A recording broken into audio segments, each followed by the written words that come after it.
Assalamualaikum warahmatullahi wabarakatuh. Hari ini kita kembali lagi di mata kuliah PTIK. Kita masuk di materi pertemuan ketiga. Di pertemuan ketiga ini kita akan membahas tentang menyongsong era revolusi industri 4.0 transformasi digital. Kita lihat apa sih yang dimaksud dengan revolusi industri. Industrialisasi dipandang sebagai langkah tepat dalam menjawab potret sejarah kemiskinan dunia. Industrialisasi ini mempermudah pekerjaan dilakukan dan pada gilirannya mengurangi kelaparan melalui ketersediaan makanan, memberikan ketersediaan akan kebutuhan pakaian, dan juga kebutuhan akan tempat tinggal bagi sebagian kalangan tertentu. Lebih jauh, memberikan masyarakat harapan hidup yang lebih panjang.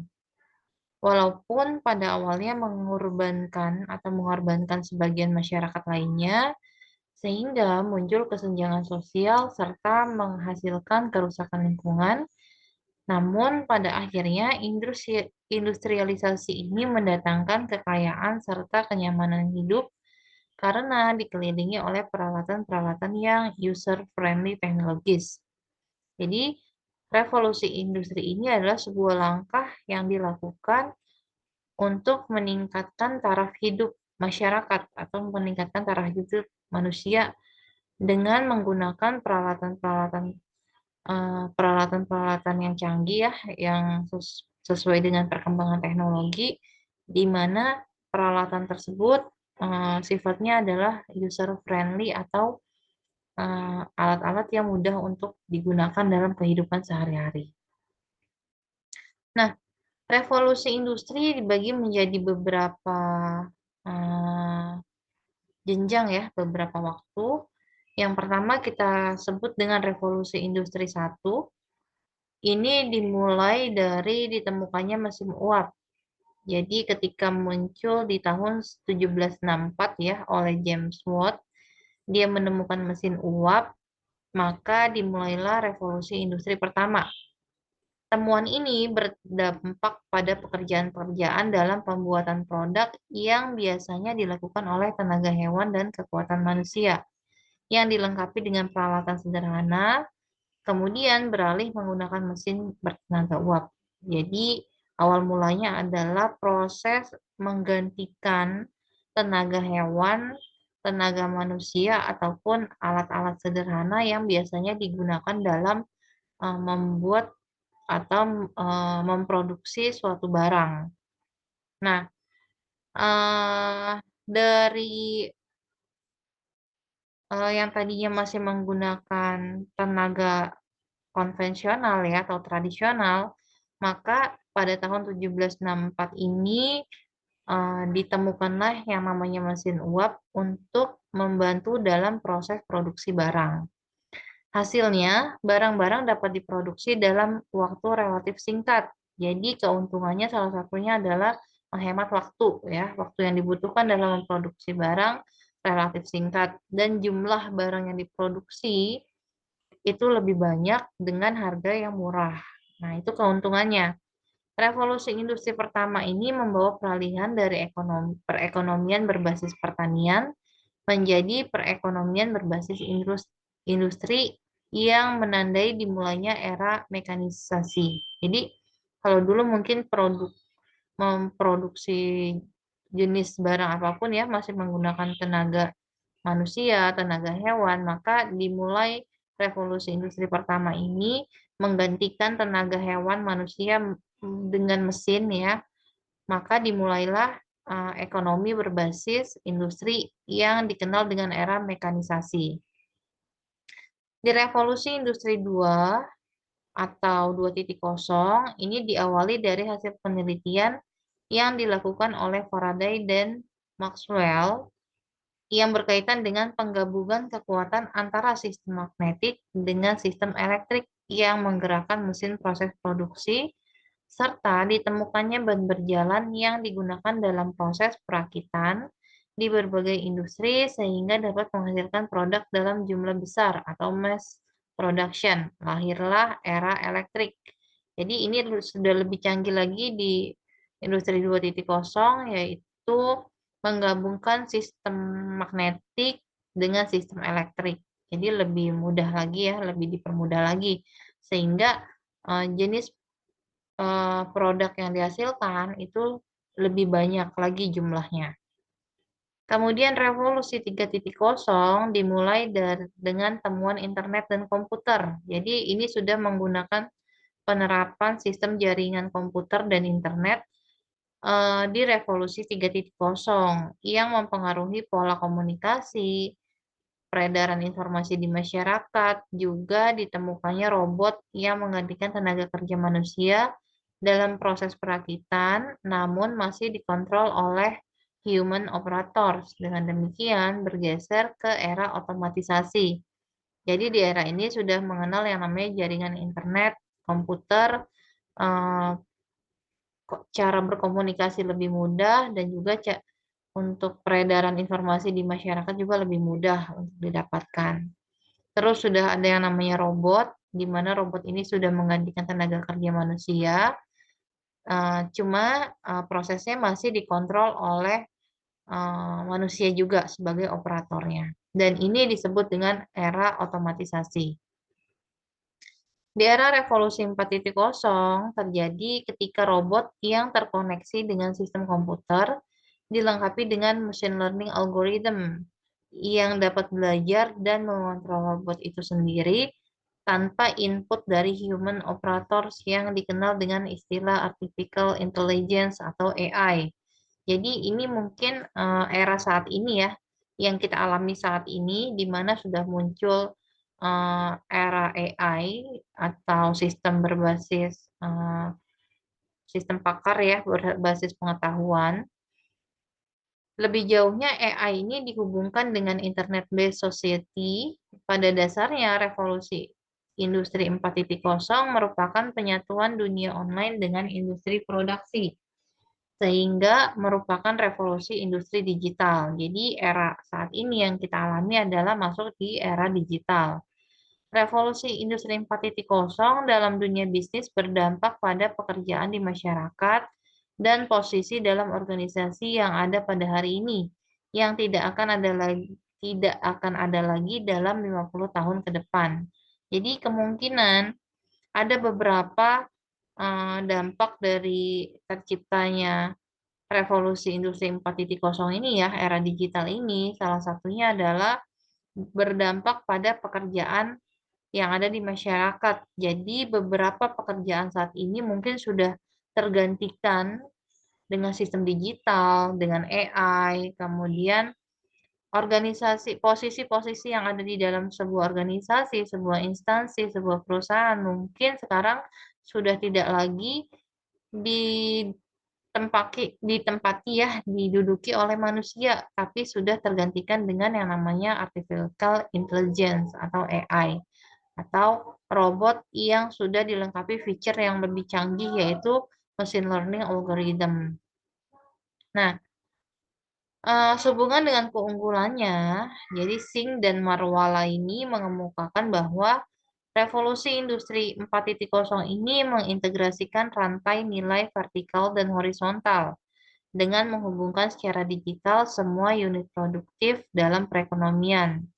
Saat ini, industri di Amerika, di dunia ya, khususnya di Amerika, Cina, atau bahkan di Eropa, tengah memasuki era revolusi industri keempat, era digital yang menggunakan peralatan otomatisasi dan Internet of Things atau IoT.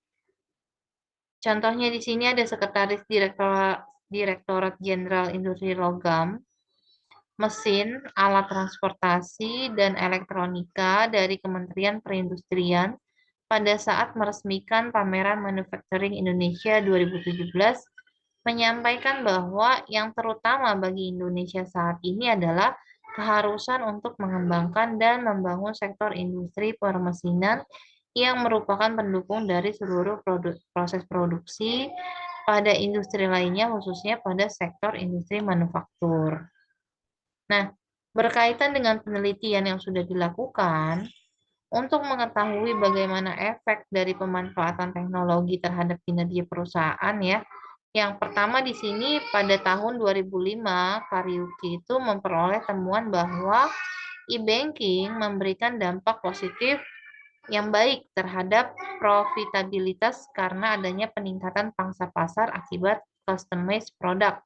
Jadi salah satu teknologi digital yang bisa kita nikmati yaitu e-banking ya, di mana e-banking ini ternyata dampaknya memberikan dampak yang cukup positif untuk kehidupan masyarakat atau mungkin untuk peningkatan pangsa pasar karena adanya customized produk ya. Kemudian juga terhadap pelayanan yang lebih baik terhadap permintaan klien. Namun dampaknya juga terjadi pada turnover tenaga kerja. Jadi adanya penurunan tenaga kerja. Berdasarkan penelitian Wachira pada tahun 2013 dan juga Aduda dan Kingo pada tahun 2012 menyatakan bahwa sebagian besar bank di Kenya itu melakukan investasi besar-besaran dalam teknologi informasi dan komunikasi. Dampaknya kegiatan operasional bank menjadi lebih efisien. Dalam studinya, Wasir 2013 menguji pengaruh inovasi teknologi terhadap kinerja keuangan bank komersial di Kenya.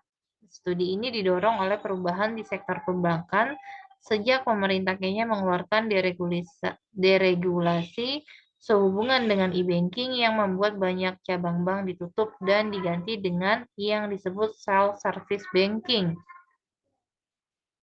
Penelitiannya melibatkan profitabilitas sebagai variabel terikat dengan tiga variabel bebas, yaitu Customer Independent Technology, yaitu teknologi yang membuat seorang konsumen dapat melakukan transaksi dengan bank tanpa berinteraksi dengan orang dalam institusi tersebut. Contohnya ada ATM, phone banking, dan internet banking. Nah, ini saat ini sudah muncul banyak sekali ya contoh dalam bidang perbankan teknologi yang diterapkan untuk proses customer independent technology ini. Jadi teknologi yang memang dibuat untuk membantu customer melakukan transaksi ya yang berkaitan dengan perbankan secara independen atau dia lakukan sendiri tanpa bantuan customer service, teller ataupun orang-orang yang bekerja di bank. Contohnya misalnya saat ini sudah muncul yang namanya ATM. ATM itu ya tarik tunai ya biasa kita bisa transfer, bisa melakukan pembayaran dan lain-lain. Kemudian selain itu juga ada ATM store tunai dan sekarang diterapkan sudah banyak bank yang menerapkan sistem ATM dengan setoran tunai. Jadi otomatis ini membuat eh, posisi kerja yang biasa dilakukan oleh teller ya. Ini kan eh, pekerjaan yang biasa dilakukan teller untuk store tunai atau tarik tunai. Nah, sekarang sudah dilakukan menggunakan mesin, otomatis kebutuhan akan teller pun akan berkurang. Lowongan kerja untuk teller pun pastinya berkurang, tidak sebanyak dulu sebelum kita menerapkan teknologi menggunakan self-service independent ini. Nah, ada lagi sekarang untuk cetak buku ya menggunakan mesin, jadi kita nggak perlu lagi antri di customer service. Biasanya kalau kita lihat contoh di Bank BCA ya, Bank BCA itu kalau yang cabangnya itu biasanya customer service yang dibuka itu banyak. Nah, sekarang untuk yang saya lihat akhir-akhir ini sudah berkurang, tidak terlalu banyak seperti beberapa tahun yang lalu karena mereka sebagian proses transaksinya sudah bisa dilakukan melalui ATM, phone banking ataupun internet banking. Termasuk ganti kartu ATM, kita nggak perlu lagi datang ke customer service, nggak perlu lagi eh, bikin surat kehilangan, misalnya kalau kartu ATM-nya hilang, kemudian kita harus bikin ATM baru di customer service. Kadang bahkan dulu pernah kita harus menunggu selama 1 minggu untuk supaya untuk mendapatkan kartu ATM itu, karena biasanya kalau dulu kan ada kartu ATM yang dicetak ya namanya di kartu, dan itu prosesnya memakan waktu yang lebih panjang. Nah, kalau sekarang tuh nggak perlu, kita udah bisa mengganti kartu ATM itu melalui mesin yang ada di bank tersebut, biasanya ada di ATM centernya.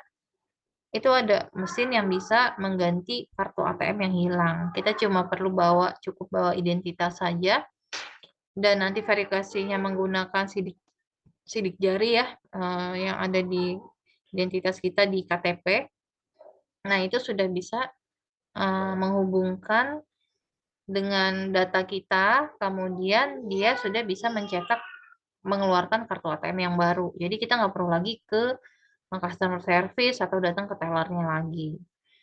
Terus selain itu tadi ada bikin apa, cetak buku ya, cetak buku transaksi, buku tabungan juga sudah bisa otomatis. Jadi kita nggak perlu datang atau menunggu ngantri ke customer customer service ataupun ke teller. Kemudian ada customer assigned technology, contohnya CRM system, yaitu Customer Relationship Management. Ini digunakan oleh customer service officer untuk mengenali dan memperbarui profil konsumen dan memberikan respon terhadap kebutuhan konsumen saat dilakukan transaksi.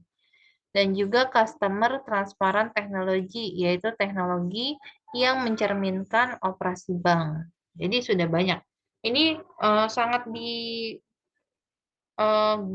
sangat berguna sekali ya, penerapannya ini sangat eh, bermanfaat sekali untuk bidang perbankan, terutama kalau sekarang yang saya lihat yang benar-benar menerapkan teknologinya itu adalah Bank BCA. Kalau untuk yang saat ini ya, karena beberapa bank masih ada yang kayak bikin kartu ATM belum bisa ya secara em, menggunakan mesin, itu nggak bisa. Jadi kita tetap harus ke customer service.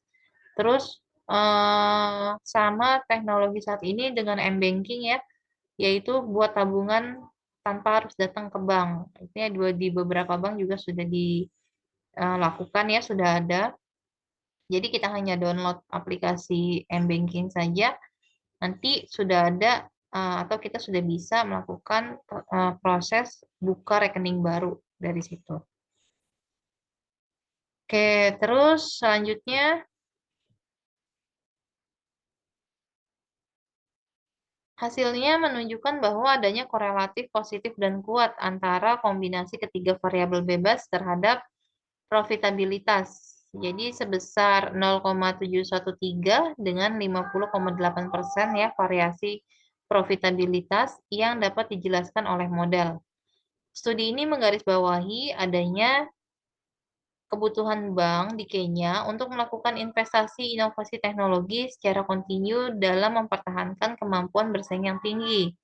Inovasi teknologi dalam Decision Support Technological System, sektor perbankan merupakan faktor kunci dalam keunggulan bersaing.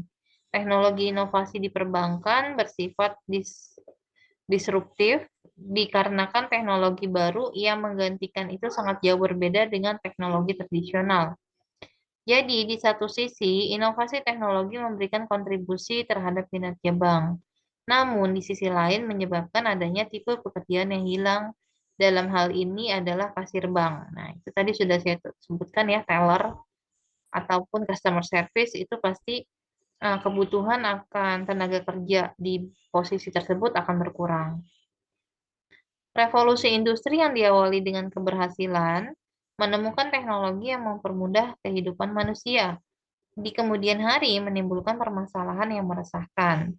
Keresahan tersebut bersumber dari dampak yang ditimbulkannya dalam masyarakat, yaitu hilangnya beberapa jenis pekerjaan tertentu. Jadi, yang berdampak negatifnya dari sisi masyarakat ya berkurangnya lowongan pekerjaan ya.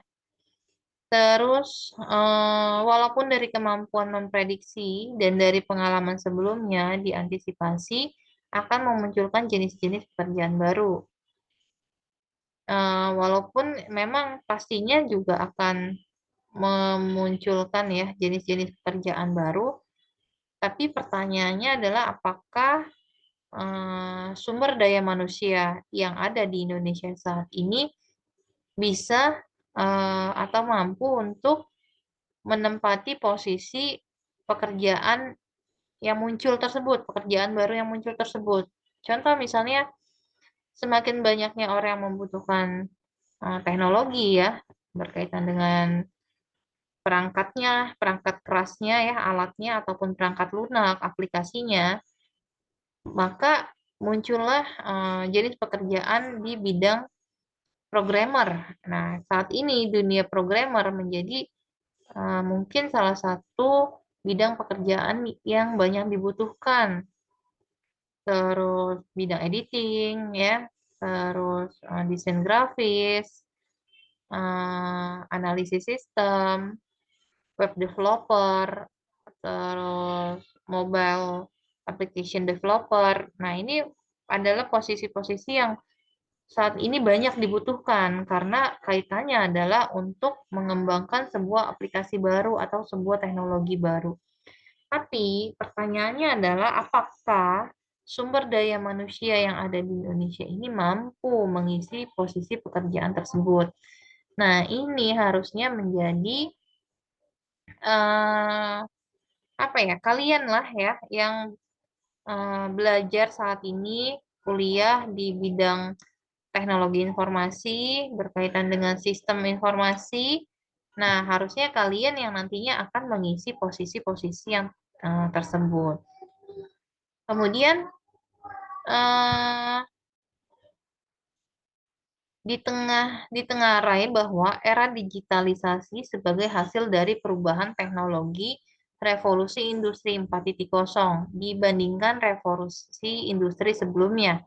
Akan ada lebih banyak lagi pekerjaan-pekerjaan yang hilang karena digantikan oleh robot dengan kemampuan berpikir seperti manusia, atau kita sebut dengan artificial intelligence.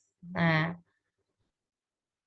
ada penelitian pada tahun 2014 yang meyakini bahwa perubahan teknologi telah menghabisi pekerjaan lebih cepat dari menciptakan pekerjaan. Jadi memang ya mungkin yang berkembang dalam bidang IT sekarang, tapi pekerjaan yang lain kan banyak yang hilang. Apalagi pekerjaan-pekerjaan yang mungkin sudah bisa digantikan yang tadinya dengan tenaga manusia sekarang digantikan dengan mesin, dengan robot, dengan AI ya. Di mana robot yang ada saat ini sudah memiliki kemampuan untuk berpikir seperti manusia. Kemudian kita masuk ke big data dan artificial intelligence. Komputer telah lama berada di masyarakat. Ini sudah kita ketahui ya dari generasi-generasi komputer yang ada, yang sudah kalian pelajari, sudah lama sekali ada di masyarakat, namun tidak menangkap perilaku penggunanya. Jadi komputer itu hanya sebagai dulu itu prosesnya sebagai alat aja, alat yang digunakan untuk melakukan pekerjaan. Tapi dia tidak bisa memprediksi atau dia tidak bisa memahami uh, apa yang diinginkan orang yang menggunakan peralatan tersebut. Beda halnya dengan smartphone yang biasa kita gunakan. Smartphone saat ini, kenapa dikatakan smartphone ya? Dari kata smart artinya pintar, phone ya, berarti alat telepon ya, berarti telepon pintar yang kita gunakan saat ini. Perilaku konsumen dapat dikumpulkan dalam big data sebagai hasil perekaman aktivitas, pergerakan melalui penggunaan GPS, penggunaan akses terhadap internet, komunikasi menggunakan media sosial, hasil interaksi antara konsumen dan produsen dalam menggunakan produk, dan hasil perilaku atau kebiasaan lainnya. Di smartphone yang kita gunakan saat ini sudah dilengkapi kemampuan untuk menganalisa ya, dia memiliki algoritma yang bisa menangkap perilaku penggunanya. Berarti kita nih, kalian punya smartphone, punya kalian pribadi, yang biasa kalian gunakan browsing, kalian main game, kalian belanja, kemudian kalian main medsos di situ. Nah, dia akan merekam aktivitas kalian dari kalian belanja apa, kalian main medsos, kalian mainnya apa, buka apa, kemudian kalian download aplikasi, misalnya gamenya game tentang apa. Biasanya aktivitas kita di dalam penggunaan smartphone itu akan terekam, akan disimpan dengan dikumpulkan ya dalam tempat yang kita sebut dengan big data. Kemudian dengan kemampuan si smartphone, dengan kemampuan artificial intelligence-nya itu bisa menganalisa minat kita sebagai pengguna sebagai manusia ya. Minat kita tuh apa? Bisa menganalisa dari cara apa yang kita akses, pergerakan kita melalui GPS, kemudian yang kita komunikasikan dalam menggunakan media sosial, kemudian kita belanja belanja apa nih biasanya ketika kita membuka sekali aja kita buka aplikasi marketplace ya, misalnya contohnya Shopee. Kita searching misalnya saya mau searching tentang tas ransel wanita misalnya. Dia muncul nih di Shopee, dia muncul macam-macam tas ya. Kemudian setelah itu saya tutup, saya close, saya buka aplikasi lain yang ada muncul iklannya, itu otomatis akan memunculkan iklan sesuai dengan apa yang pernah kita cari, history yang pernah kita cari di aplikasi Shopee. Padahal kita sudah buka aplikasi yang lain, tapi ketika akan ada muncul iklan di aplikasi tersebut, karena biasanya kan kalau kita buka aplikasi apapun kan yang terhubung dengan internet pasti ada iklannya. Apalagi itu aplikasi gratis ya, pasti banyak iklannya. Nah, dia akan menawarkan produk-produk sejenis yang pernah kita search di aplikasi marketplace kayak Shopee. Terus kalau kalian pernah download game, nanti akan muncul iklan-iklan yang berkaitan dengan game-game yang serupa dengan yang pernah kalian download. Jadi kalau misalnya nih kalian pernah download aplikasi eh, pinjaman online misalnya.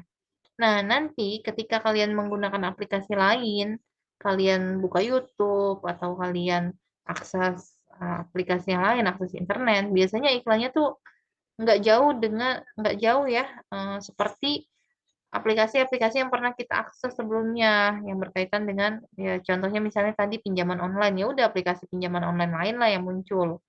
Sehingga kita lihat di mana akan ada kemungkinan oh kita berminat kita install atau kita lihat ada produk yang ditawarkan ya iklan dari Lazada muncul produknya seperti yang kita cari ya otomatis kan akan ada pergerakan dari kita yang mungkin mau ini kita lihat kita coba lihat nah contohnya seperti itu jadi bisa juga untuk mengetahui pola pola hidup konsumen ya sehingga nanti para produsen itu manfaat dari perekaman itu akan jatuhnya ke para produsen yang biasanya mereka menghasilkan produk-produk biar mereka tahu minat konsumen tuh kemana sebenarnya. Yang diminati para konsumen tuh produk yang seperti apa saat ini. Seperti sama aja kayak kalian searching di YouTube misalnya kalian nonton podcast ya salah satu podcast yang ada di YouTube, nanti akan muncul lagi beberapa pilihan podcast-podcast lain yang serupa dengan yang kita tonton sebelumnya. Jadi, biar menimbulkan minat kita, ada kemungkinan kita akan melihat ke podcast yang lain juga, gitu. Jadi, itu yang dimaksud dengan menangkap perilaku atau mengumpulkan data ya dari aktivitas kita disimpan di dalam big data. Kemudian dari kemampuan si smartphone, dia punya artificial intelligence itu untuk mengetahui pola minat masyarakat itu seperti apa. Gitu. Big data merekam semua data serta kegiatan yang pernah dilakukan untuk kemudian memprediksi apa yang mungkin terjadi di masa datang. Jadi, ke depannya itu bisa diprediksi dari pola apa yang dilakukan saat ini. Jadi data-data yang terkumpul saat ini tuh untuk dijadikan sebuah acuan ke depannya mau menciptakan eh, gaya yang seperti apa sih gitu, tren apa sih yang nantinya akan muncul di masa depan gitu ya. Nah, Big Data memiliki jelajah yang jauh melampaui jaringan media sosial karena mempengaruhi hampir setiap aspek kehidupan modern. Ketersediaan dalam penggunaan Big Data tidaklah terhindarkan dalam bisnis mendatang. Banyak perusahaan konvensional yang sudah mulai beralih ke media online karena media tersebut lebih mudah diakses, baik untuk perusahaan kecil ataupun perusahaan besar. Nah, ini Big Data itu kan kalau kita main medsos kan hanya berkaitan dengan yang ada di medsos itu aja ya, yang terekam. Tapi kalau Big Data itu semua yang kalian lakukan di aplikasi di smartphone smartphone kalian, di perangkat kalian, itu yang akan terekam semua historinya di dalam Big Data.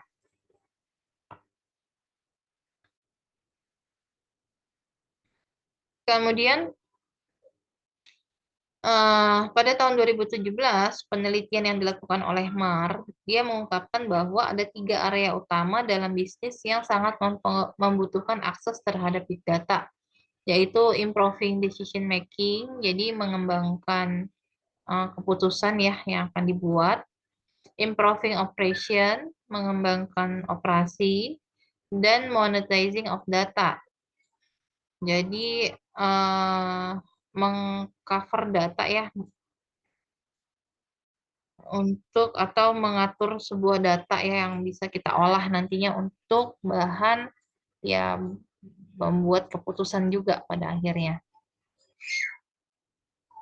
Laporan riset International Data Corporation menunjukkan bahwa pendapatan bisnis teknologi dari hasil pengumpulan data, dari hasil pengumpulan, pengolahan, dan analisa data yang berukuran besar atau big data analytics secara global mencapai 150,8 miliar dolar AS atau senilai dengan berapa nih? 2023,7 triliun pada tahun 2017 yang berarti naik 12,4% dibandingkan dengan tahun 2016. Informasi laporan riset tersebut menunjukkan manfaat yang sangat besar yang diperoleh dari Big Data Analytics. Kemudian sehubungan dengan perilaku pelanggan ya, sebuah hubungan dengan big data perilaku pelanggan dimulai dari pengumpulan data pelanggan, kemudian dilakukan pengolahan data, selanjutnya dianalisa. Hasil analisa data yang diperoleh dari big data ini digunakan untuk membaca perilaku pelanggan, menangkap perubahan perilaku pelanggan, dan yang terpenting adalah memprediksi kebutuhan pelanggan, baik kebutuhan yang sudah ada maupun cenderung kebutuhan yang akan muncul di masa mendatang. Jadi, big data ini fungsinya nantinya data-data yang terkumpulkan itu bisa digunakan untuk mencari tahu minat pelanggan itu seperti apa, mereka sukanya cari tontonan hiburan tuh yang bagaimana. Nah, nanti fungsinya itu untuk memprediksi atau sebagai acuan ke depannya mereka akan membuat produk yang bagaimana. Kalau kalau sekarang kan banyak series ya, kayak misalnya drama series. Ketika kalian berlangganan dengan salah satu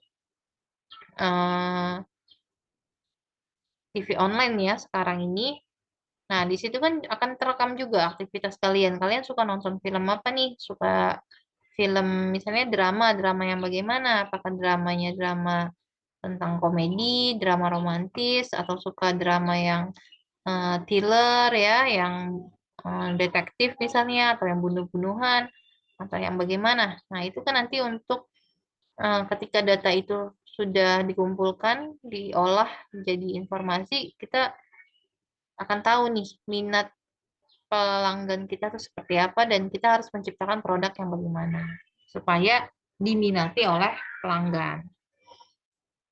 Nah, mengolah big data menjadi informasi serta dimanfaatkan dalam kecerdasan buatan merupakan sebuah peluang yang disadari oleh beberapa perusahaan seperti General Electric.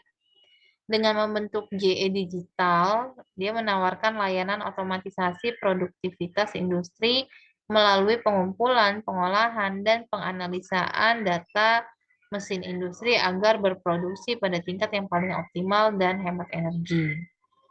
Demikian juga IBM dengan mesin pembelajaran Watson Onkologi ya, bekerja sama dengan rumah sakit kanker menyodorkan terapi terbaru yang mampu mengakses informasi baru dengan seketika, dengan cepat. Tidak mau ketinggalan, Hitachi Ltd mulai menggeser fokus bisnisnya dengan kecerdasan buatan Lumada yang mampu memberikan peringatan sebagai hasil dari pemantauan gerak di luar pola rutin para karyawan pabrik melalui kamera pemantau atau CCTV agar proses produksi tidak terganggu. Jadi ada yang menciptakan teknologi di mana mereka memantau karyawannya ya, sebuah perusahaan memantau pergerakan karyawannya melalui CCTV. Ketika ada pergerakan pola gerak yang aneh yang di luar dari rutinitas yang biasa dilakukan, itu akan memberikan peringatan kepada atasannya berarti ya, kepada orang yang pengawasnya supaya lebih memperhatikan karyawannya ini lagi ngapain. Kalau misalnya dia lagi proses produksi. Nah, karyawan itu kan biasanya dibantu menggunakan mesin. Ketika ada kegiatan atau pergerakan karyawan yang aneh, yang tidak sesuai dengan yang biasa dilakukan, otomatis itu akan dijadikan sebagai sebuah peringatan. Nah, hmm, para ahli menyatakan bahwa saat ini dunia pada revolusi industri 3.0, kehadiran teknologi komunikasi dan informasi masih membawa misi mempermudah kehidupan manusia. Revolusi teknologi sudah jauh memasuki kehidupan manusia yang membawa pada perubahan dalam tatanan sosial. Ketika otomatisasi dalam industri permesinan mempengaruhi sektor industri lainnya, ada industri tertentu yang diatur oleh pemerintah untuk tidak serta-merta menggunakan mesin otomatisasi tersebut mengingat dampaknya yang sangat signifikan terhadap kehidupan masyarakat, dalam hal ini tingkat pengangguran ya. Jadi memang ada bidang-bidang atau sektor industri yang diatur oleh pemerintah untuk eh, mungkin boleh menggunakan mesin otomatisasi, tapi nggak semuanya dilakukan oleh mesin sampai-sampai menghilangkan tenaga manusia sepenuhnya. Jadi ada bagian-bagian yang tetap memang harus dilakukan oleh manusia. Nah, itu sudah diatur oleh pemerintah. Ketika mesin learning algorithm yang dikenal sebagai artificial intelligence yang telah dilengkapi dengan sensor penerima input, perekam data kuantitatif maupun kualitatif, yang merupakan ciptaan segelintir manusia, super jenius tetap mampu mempertahankan nilai-nilai kemanusiaannya. Tentunya selayaknya disambut dengan baik di berbagai kalangan di masyarakat. Namun, akan sangat disesali jika masyarakat dunia dijadikan sebagai ajang kompetisi dari para super genius yang berlomba memproduksi artificial intelligence dengan pembaruan yang terus-menerus, tanpa mempertimbangkan dampak terhadap kemanusiaan. Sejatinya, manusialah yang harus tetap memegang kendali atas peradaban manusia. Kalau saya lihat sekarang kalau saya main Instagram ya biasanya lebih nyaman main Instagram dibandingkan media sosial lainnya. Banyak sekali informasi yang saya dapatkan dari Instagram itu salah satu contohnya adalah video-video yang berbentuk artificial intelligence, di mana dalam video tersebut terlihat seperti manusia ya sedang menjelaskan sesuatu atau sedang menginformasikan sesuatu, ternyata itu bukan manusia asli yang ada di dalam video tersebut, tapi dibuat menggunakan teknologi artificial intelligence. Jadi dia mengambil muka dari manusia tersebut, dari seseorang misalnya ya, dia mengambil mukanya itu dari foto yang ada biasanya. Biasanya kan kita suka upload foto di media sosial ya. Nah, foto kita yang pernah kita upload itu bisa dijadikan sebagai bentuk dari artificial intelligence. Jadi muka kita dibuat seperti manusia, terus memberikan informasi-informasi yang mungkin sebenarnya itu bukan dari kita informasinya, tapi orang lain yang melihat video tersebut, dilihatnya yaitu adalah kita. Gitu. Mereka melihatnya kita, tapi sebenarnya bukan kita. Dan informasi yang diberikan itu bisa saja diciptakan oleh orang lain dengan mengatasnamakan informasi kita seolah-olah dibuat dari kita sendiri. Nah, itu yang jadi mungkin bisa jadi masalah ya. Apalagi mungkin jika dilakukan oleh orang-orang yang tidak bertanggung jawab. Itu akan menjadi masalah yang dampak negatifnya balik lagi ke diri kita sendiri gitu. Karena dianggap kita sudah menyebarkan informasi yang tidak bisa dipertanggungjawabkan. Padahal bukan kita yang memberikan informasi tersebut. Maka ada dampak baik dan dampak buruknya ya dari perkembangan artificial intelligence ini. Dan siapapun yang berhasil menguasai AI, yang berhasil menguasai AI, kecerdasan buatan, itu akan menguasai dunia menurut Vladimir Putin. Ya, ini salah satu presiden yang beranggapan eh, ketika kita sudah menguasai AI atau kecerdasan buatan, itu sama artinya kita bisa menguasai dunia. Karena kita bisa menyerap informasi apapun menggunakan teknologi AI ini. Ada Internet-based society, di mana internet ini adalah alat transmisi elektronik yang membuat orang dapat memperoleh dan menyampaikan informasi dilengkapi dengan alat atau ponsel ya yang terhubung dengan internet, maka dalam hitungan menit ratusan juta orang yang terkoneksi dalam dunia daring yang menjadikannya wadah baru dalam penyampaian pendapat bahkan berekspresi. Jadi saat ini namanya bikin drama, film, kita mau bikin sebuah adegan atau cerita apapun, udah bukan lagi orang sinetron, TV ya, yang bisa manusia, orang-orang masyarakat biasa yang udah punya alat smartphone yang bisa merekam, itu udah bisa membuat sebuah produk ya yang bisa dijadikan untuk hiburan masyarakat. Dia mengekspresikan dirinya, misalnya bikin cerita. Kalau sekarang kan banyak sekali di TikTok ya, eh, apa ya cerita-cerita yang dulu mungkin bisa kita buat di menggunakan buku ya. Kita bisa bikin novel, eh, bikin apa ya, bikin di blog. Nah, sekarang mereka mengekspresikannya eh, ide-ide mereka itu melalui media sosial. Nah, itu wadah baru untuk menyampaikan pendapat ataupun untuk berekspresi. Dengan adanya internet, setiap orang akan senantiasa berada dalam dua dunia, yaitu dunia nyata yang telah terbentuk selama ribuan tahun yang sekarang kita tempati, dan juga dunia maya yang masih sedang mencari bentuknya. Kita nggak tahu bentuk dunia maya itu seperti apa, tapi dia itu bisa menghubungkan orang dari manapun. Kita bisa ngobrol dengan orang lain yang kita nggak tahu dia ada di mana, bentuk wajahnya seperti apa.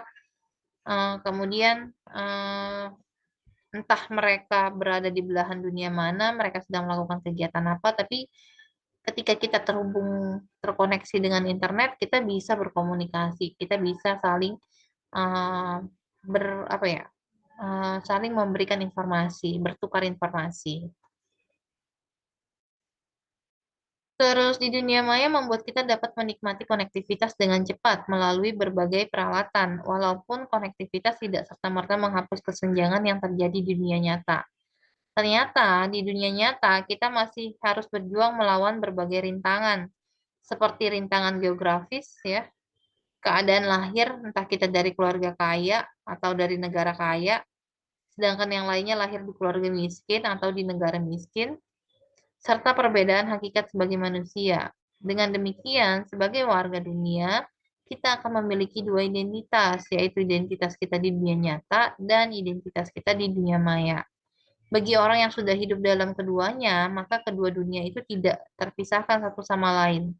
Terjadinya konektivitas digital dipastikan semua orang dapat memperoleh manfaat meski tidak senantiasa serta paling tidak dapat meringankan beberapa penyebab yang sulit diatasi seperti minimnya kesempatan untuk belajar dan dapat mencari peluang ekonomi. Bagi perusahaan atau organisasi, baik di masyarakat yang paling maju maupun yang paling tertinggal, diharapkan dapat untuk membenahi keadaan pasarnya, membenahi sistemnya, membenahi berbagai hal yang tidak efisien.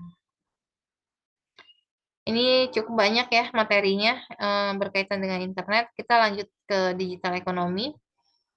Digital ekonomi ini proses digitalisasi ya, ada 3 tahapan. Digitalisasi 1.0, ini teknologi sebatas menghitung atau mendokumentasi sehingga memudahkan pengambilan keputusan. Tahap digitalisasi 2.0, teknologi sudah terhubung satu sama lain sehingga menjadi media sosial untuk bersosialisasi. Di tahap digitalisasi 3.0, teknologi memberikan akses bagi publik untuk berpartisipasi aktif, memberi tanggapan dan respon. Ini digital ekonomi ya. Terjadinya perubahan teknologi ini memunculkan paradigma baru yang sangat drastis perbedaannya di masa mendatang, sehingga memunculkan pertanyaan, bagaimana manusia di seluruh dunia ini memanfaatkan teknologi baginya kini dan di masa mendatang. Kalau dalam ilmu ekonomi, indikator penting dalam pertumbuhan ekonomi adalah produktivitas yang mengukur nilai ekonomi yang diciptakan untuk setiap satu unit input, seperti jam tenaga kerja. Semakin tinggi nilainya menunjukkan adanya perkembangan atau kemajuan perekonomian. Hmm, ini penerapan di perusahaan juga ya, untuk yang perusahaan telah mapan, biasanya mereka akan bersaing dalam ekonomi digital, maka produk itu harus menjadi lebih bermacam-macam ya. Organisasi menjadi lebih fleksibel melalui perubahan misi, struktur dan strategi, serta pabrik menjadi virtual manufacturing. Dampak digital ekonomi terhadap aktivitas kerja, seperti yang dilaporkan oleh Hidayati pada tahun 2017, sehubungan dengan studi McKinsey Global Institute di 46 negara pada tahun 2017, yaitu yang pertama, sebagian besar pekerja akan kehilangan pekerjaan, sebagian besar teknisi bekerja dengan mesin yang berevolusi dengan cepat, sehingga harus terus-menerus mengembangkan keterampilan dan keahliannya. 25% aktivitas Chief Executive Officer atau CEO akan tergantikan oleh mesin, seperti proses pengambilan keputusan dari analisis laporan keuangan. Munculnya pekerjaan-pekerjaan baru yang belum ada sebelumnya, seperti pengembangan teknologi informasi, manajemen sistem teknologi informasi, dan pembuatan aplikasi perangkat keras. Yang kelima, Big Data memunculkan kebutuhan terhadap ilmuwan dengan kemampuan mengolah dan menganalisis data secara statistik. Yang keenam, munculnya wirausaha-wirausaha baru baik yang berskala mikro maupun yang kecil. Kemudian muncul wirausaha baru atau kita sebut dengan startup bisnis ya, tidak hanya membutuhkan ide-ide kreatif, namun juga sumber pendanaan. Berkaitan lagi balik lagi ke modal. Kita lanjut. Ini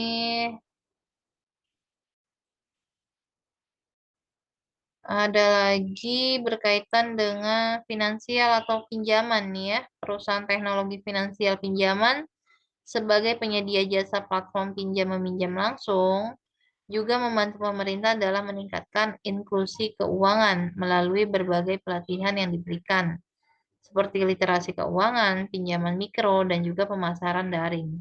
Di samping itu, sebagai wirausaha baru harus berkolaborasi untuk meningkatkan transaksi yang terjadi, misalnya antara e-commerce dengan teknologi finansial atau fintech ya, dan dengan perusahaan distribusi. Teknologi finansial memudahkan konsumen dalam sistem pembayaran transaksinya, sementara dukungan juga diperlukan dari sistem pengundangnya, serta pada bagian pengiriman barang yang melakukan pendistribusian dari gudang ke konsumen. Jadi memang dalam satu proses penjualan barang aja ini berkaitan dengan beberapa bidang ya, bidang e-commerce, bidang fintech ini biasanya yang menyediakan pembayaran pembayaran seperti pay later ya Shopee Pay Later, GoPay Later dan lain-lain. Ini sebenarnya membantu pihak e-commerce ini menjalankan siklus ekonomi juga ya untuk pemerintah karena siklus ekonominya berjalan, perekonomiannya berjalan dengan bantuan pinjaman. Cuma yang jadi masalah kebanyakan orang hanya meminjam saja terus nggak dibayar. Nah, nanti dampak buruknya balik lagi ke diri kita masing-masing yaitu nantinya kita akan sulit untuk melakukan pinjaman-pinjaman lainnya, mungkin berkaitan dengan perbankan ya, karena dianggap nama kita sudah di blacklist. Kedepannya ketika kalian mau ambil KPR rumah, ambil pinjaman untuk modal mungkin dengan jumlah besar ya, atau biasanya kita mau kredit motor, kredit kendaraan yang lain, ini akan terkendala di sistem BI checking karena pinjaman online ini nantinya yang benar-benar sudah OJK ya, yang diawasi oleh OJK, ketika kita tidak bayar tepat waktu, maka otomatis akan mempengaruhi kredibilitas kita, nilai skor kredit kita di dunia perbankan, dan itu akan menjadi pertimbangan untuk kita ketika kita mau mengajukan KPR rumah, kredit di beberapa bidang finansial lainnya ya. Nah, itu dampak buruknya ke situ. Boleh, boleh-boleh saja menggunakan pay letter, tapi tetap harus sesuai dengan kemampuan kalian dan jangan lupa proses pembayarannya harus benar-benar terjaga dengan baik. Kemudian era disruptif ini adalah proses pembaharuan ekonomi terjadi melalui inovasi yang merupakan mekanisme merusak keseimbangan yang tengah terjadi dan kemudian menciptakan yang baru. Dengan demikian, inovasi merupakan faktor fundamental dalam penentu perubahan ekonomi. Hmm, bagi Schumpeter, sehubungan dengan hasrat untuk mencipta, untuk membuat ya, maka entrepreneur merupakan figur yang bersedia dan berkemampuan untuk mengimplementasikan ide-ide dan penemuan-penemuan baru untuk membuat inovasi yang berhasil.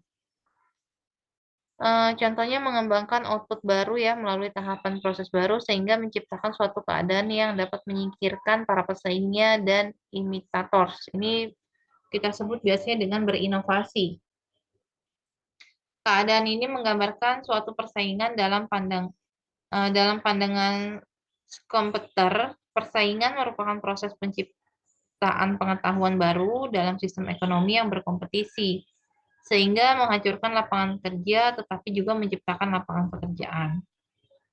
Jadi, ketika kita mau bersaing dalam bidang ekonomi saat ini, dalam bidang teknologi saat ini, otomatis kita harus memiliki inovasi-inovasi yang inovasi-inovasi baru ya, yang bisa kita gunakan untuk bersaing di bidang yang berkembang sekarang.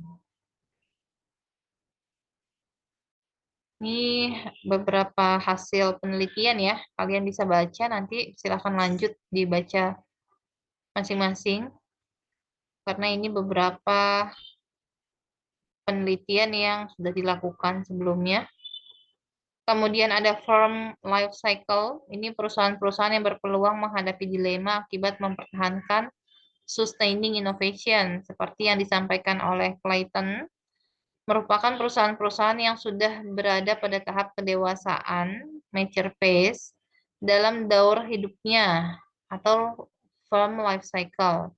Sehubungan dengan daur hidup perusahaan, ada dua kondisi yang perlu mendapat perhatian. Yang pertama, memahami pada tahapan manakah perusahaan berada, dan yang kedua, keputusan manakah yang menjadi prioritas terkait pada tahapan mana perusahaan itu berada.